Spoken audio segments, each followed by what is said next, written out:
Magandang araw sa lahat at maligayang pagdating sa channel na Kahulugan ng Panaginip. Ngayon ay pag-uusapan natin ang isang panaginip na madalas nakakaramdam niyang pagpasok, hindi komportable o may medikal na dating.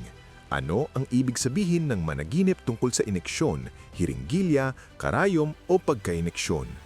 Managinip na makita ang hiringgilya, matanggap ang ineksyon sa braso, puwit, ugat, magbigay ng ineksyon sa iba, nabasag na karayom, takot sa karayom o kahit mag-ineksyon sa sarili ay bihirang literal.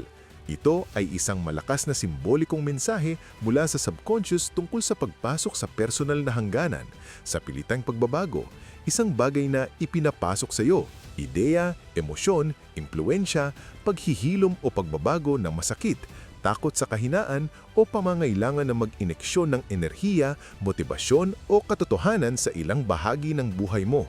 Sa pangkalahatan, ang hiringgilya o ineksyon ay kumakatawan sa pagpasok, isang bagay na pumapasok sa iyong sistema, positibo o negatibo, medikal na interbensyon, literal na takot sa karayom o simbolikong paggamot sa emosyonal na sakit, panlabas na impluensya, addiction, droga, nakakatalos na bisyo, o mabilis, matalim at minsan masakit na pagbabago.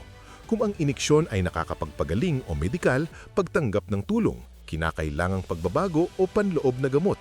Kung nakakatakot, sa pilitan o masakit, paglabag, pagkawala ng kontrol, hindi gustong impluensya o pagtutulad sa pagbabago. Narito ang tatlong karaniwang sitwasyon.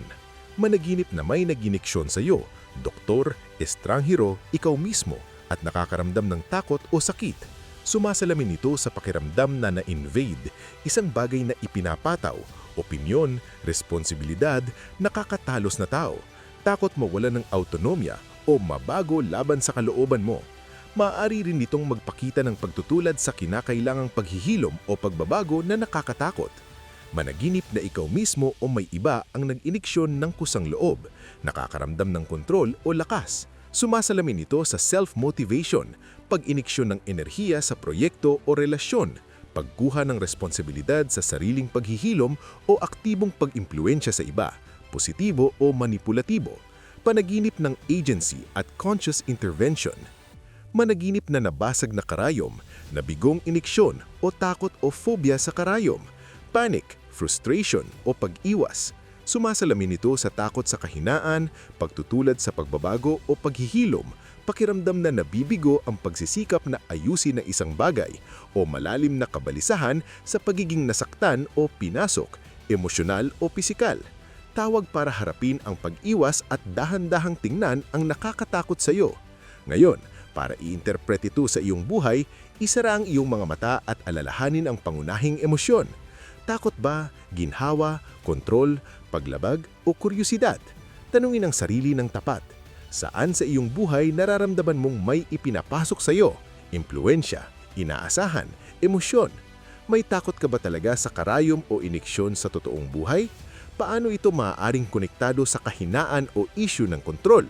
Nagtutulad ka ba sa kinakailangang pagbabago, paggamot o katotohanan na masakit pero nakakapagpagaling? May bahagi ba ng buhay mo na kailangan mong mag-ineksyon ng motibasyon, tapang o kalinawan sa sarili? Nararamdaman mo bang nai-invade ka ng tao o isang bagay o ikaw ang nagpapasok o nag-iimpluensya? Ang susi ay kung sino ang nag-ineksyon, kung ano ang inineksyon at kung paano mo ito nararamdaman. Sa pilitan o masakit, paglabag ng hangganan o pagtutulad, kusang loob o nakakapagpagaling, pagiging makapangyarihan at pagbabago. At yun na, isang kumpletong pagsisiliksik tungkol sa panaginip ng ineksyon o hiringgilya. Nagkaroon ka ba ng ganitong panaginip? Ano ang naramdaman mo? Ikwento mo sa comment. Gusto kong basahin ang mga kwento nyo. Like, subscribe at i-on ang bell. Salamat sa pagiging nandito. Kita-kits sa susunod.